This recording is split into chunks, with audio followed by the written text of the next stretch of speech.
Velkommen til en demonstration af Amadeus Sidetrack Online Booking. Før jeg logger ind i systemet, vil jeg lige gøre opmærksom på, at man i nederste venstre hjørne af skærmen kan vælge sprog. Du kan vælge mellem dansk og engelsk. Indtast dit brugernavn, password og klik på Login. Jeg har adgang til systemet som rejsebestiller, så jeg kan se alle rejsende i virksomheden. Efter jeg logger ind i systemet, skal jeg starte med at vælge, hvem der skal bestille sin flyrejse til. Man har mulighed for at bestille flyrejse op til 9 personer ad gangen, der skal rejse sammen. Jeg skal nu bestille en rejse til Henriette Kirkegaard Jensen til Paris. Jeg klikker på ikonet Add Travelers og får en pop-up boks frem, hvor jeg kan søge og vælge de personer, jeg skal bestille en rejse til. Jeg indtaster i søgefeltet Henriette og kan længere nede på skærmen se, at Henriettes profil dukker op. Jeg klikker på plustegnet til højre for Henriettes navn og kan se, at hun bliver tilføjet øverst i pop-up-boksen. Hvis jeg klikker på stjernen ud for Henriettes navn, vil hun blive tilføjet til min liste over favorites. Det kan være en fordel, hvis der er rejsende, I ofte bestiller en rejse til.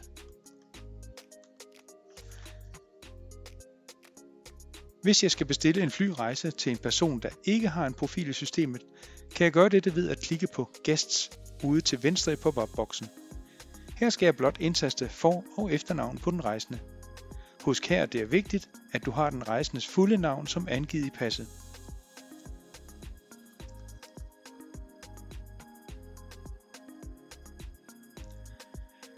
Når jeg har valgt den eller de personer, der skal bestilles en rejse til, klikker jeg nederst i pop-up-boksen på Continue eller videre. Hvis jeg vil fravælge en rejsende fra listen, skal jeg blot klikke på krydset i kassen med den rejsendes navn.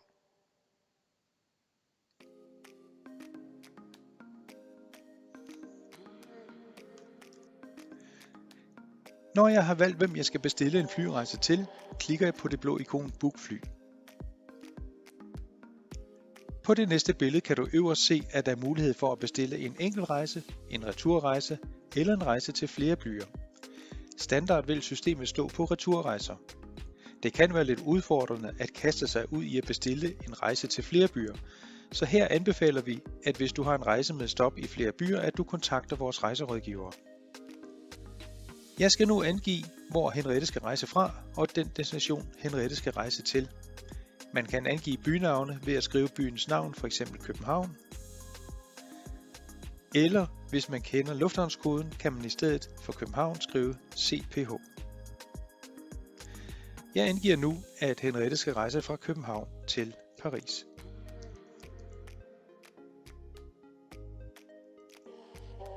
Lige under angivelsen af, hvor at Henriette skal rejse fra og til, kan man klikke på kun non-stop afgange. Det betyder en hurtigere søgning for dig. Det giver mening f.eks. på strækninger, hvor et skift ikke giver så stor mening, f.eks. København til Stockholm eller Aalborg til København, altså korte indenrigs eller korte regionale flyruter. Man kan også angive via, altså hvis man har en præference omkring rejseruten, hvis du skal skifte fly undervejs. Hvis man har en præference, der hedder, at man helst vil rejse fra København til Paris via Frankfurt, klikker man blot på via og taster Frankfurt i feltet.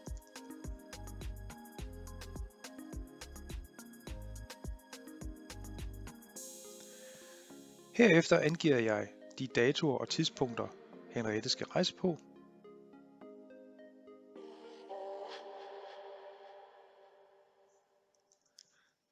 Jeg kan også angive, om der er et flyselskab eller en flyalliance, som Henriette gerne vil rejse med. Og jeg kan angive, hvilken klasse Henriette skal rejse på. Man kan også bare lade disse felter stå blankt og tage valget senere i processen. Klik nu på det blå felt for at sætte din søgning i gang.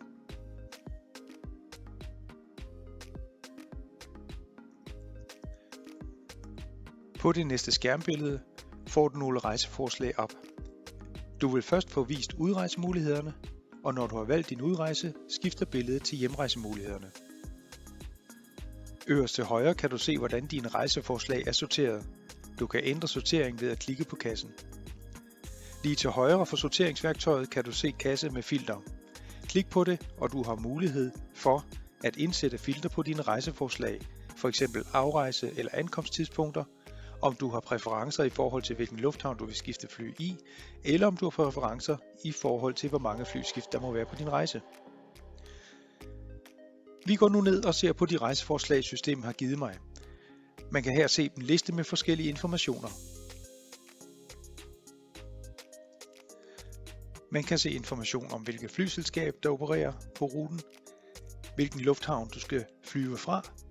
Bemærk at nogle byer har flere lufthavne. Afgangstidspunkt, hvor mange stop der er på rejsen. Hvis du kører musen hen over angivelsen af stop, fremkommer information omkring hvilke lufthavn du skal skifte fly i undervejs. Den samlede rejsetid, hvilken lufthavn du ankommer i og ankomsttidspunktet. Der er et trafiklys, der enten er grønt eller rødt. Hvis jeres virksomhed har en rejsepolitik med nogle begrænsninger på, hvad du kan vælge, kan trafiklyset være rødt, fordi det viste rejseforslag ligger uden for jeres tilladte rejsepolitik. Til venstre, hvor der står hvilket flyselskab der sælger billetten, er der en pil man kan klikke på for at få flere detaljer omkring det enkelte rejseforslag. Blandt andet kan man få oplysninger omkring flytypen og hvor lang tid man har til at skifte fly undervejs.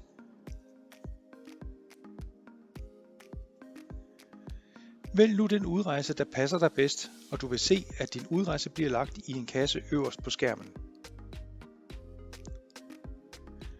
Og du kan nu se hjemrejsemulighederne. Vælg nu din hjemrejse, som også bliver lagt i kassen øverst på skærmen.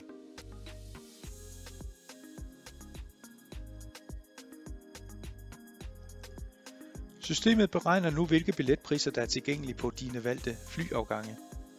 Systemet er programmeret til at vise de bedste og billigste pristyper. Men der kan være tilfælde, hvor prisforslagene ikke helt passer med det, du skal bruge.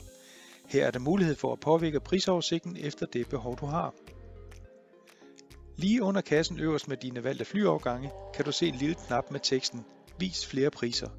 Hvis du aktiverer den, kan du se alle tilgængelige pristyper. Lige under kassen ude til højre har du mulighed for at klikke på Serviceklasse. Systemet er standard sat til, at vi viser alle mulige kombinationer af økonomiklasse, premiumøkonomi og business class. Ved at klikke på serviceklasse kan du ændre dette til f.eks. en kombination af økonomiklasse på udrejsen og business class på hjemrejsen, eller måske en ren økonomiklasse eller en ren business class på hele rejsen.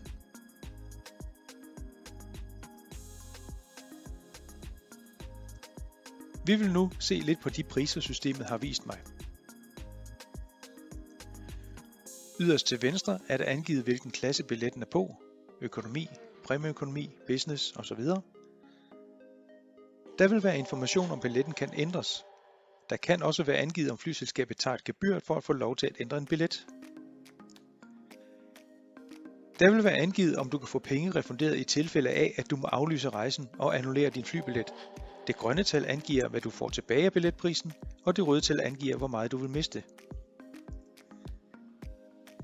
Der vil også være angivet, om der er inkluderet indtjekket bagage i billetten.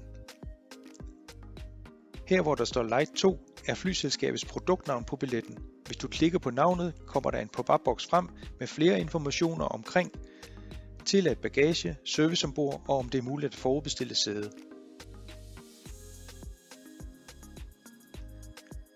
Vælg nu den billettype, der passer til den rejse, du er ved at bestille, ved at klikke på det blå felt med den hvide pil ude til højre. Bemærk, at den nævnte pris er eksklusiv bookinghonoraret fra VR Travel. Du får nu vist dit valg af rejsetider og den billetpris, der hører til. Systemet vil under kassen for oven vise dig alternative rejsemuligheder, der kan være billigere end dit valg. Hvis du er tilfreds med dit valg, klikker du blot på det blå felt og fortsætter til afslutningen af din bestilling.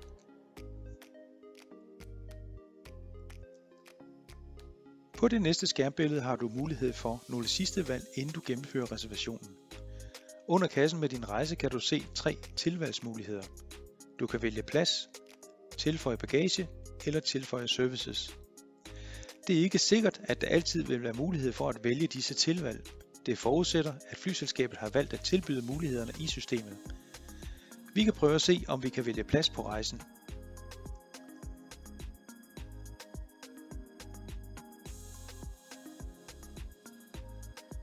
Bemærk øverst på næste skærm, at din rejse er inddelt til hver enkelt flyvning på din rejse. Her skal du så vælge sæde til hver enkelt af dine flyvninger. Du vil i venstre side af skærmen have et billede af, hvordan flysæderne er fordelt i flyet, og til højre vil der være indikeret nogle priser på de mulige sædebestillinger. Det er ikke obligatorisk, at du skal vælge sæde ved bestilling af flybilletten. Du har også mulighed for blot at gøre dette ved check-in, enten online eller når du står i lufthavnen og tjekker ind. Hvis du har et frequent flyer-kort, der er lagret i din profil hos VR Travel, vil systemet kunne tage højde for, hvis du via dit medlemskab har mulighed for at bestille sæde gratis. Vælg dit sæde på udrejsen, klik øverst på skærmen på næste faneblad og vælg dit sæde på hjemrejsen. Når du har valgt sæde på alle dine flyvninger, går du nederst på skærmen og klikker bekræft. Hvis du har valgt at bestille sæder mod en meromkostning, vil dette nu blive tillagt din billetpris. Længere nede på skærmen kan du se flere oplysninger omkring, hvordan betaling foregår, hvilket er på jeres konto hos VR Travel. Under flere oplysninger kan du angive, om der skal en reference på vores fakturakvittering til jer. Der er oplysninger om dit bonuskort, hvis der er registreret et på din profil hos VR Travel. Hvilken slags måltid der må serveres til dig. Her kan du angive, om der er behov for specielt hensyn. Bemærk, at der på mange korte flyvninger indrigs eller regionalt ikke er den store servering på flyet. Du kan under bemærkninger indtaste oplysninger til VR Travel, om der er nogle relevante informationer til os omkring din bestilling. Du kan nu nederst på skærmen ude til højre se en grå knap med teksten Sæt booking på hold. Hvis du aktiverer denne knap og derefter klikker på det blå felt nederst Gennemfør booking, så vil der blive oprettet en reservation på din rejse, men der er endnu ikke lavet eller købt en billet. Du vil få en meddelelse på, at reservationen er gennemført, og at reservationen er en foreløbig reservation.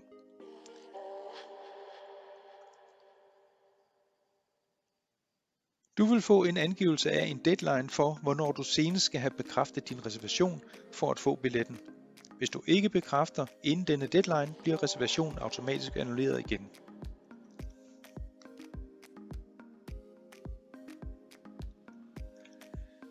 Hvis du ikke har behov for at sætte din reservation på hold, kan du også blot vælge at gennemføre din bestilling. Her bliver der så lavet en billet, og vi fremsender fakturakvittering til jeres virksomhed.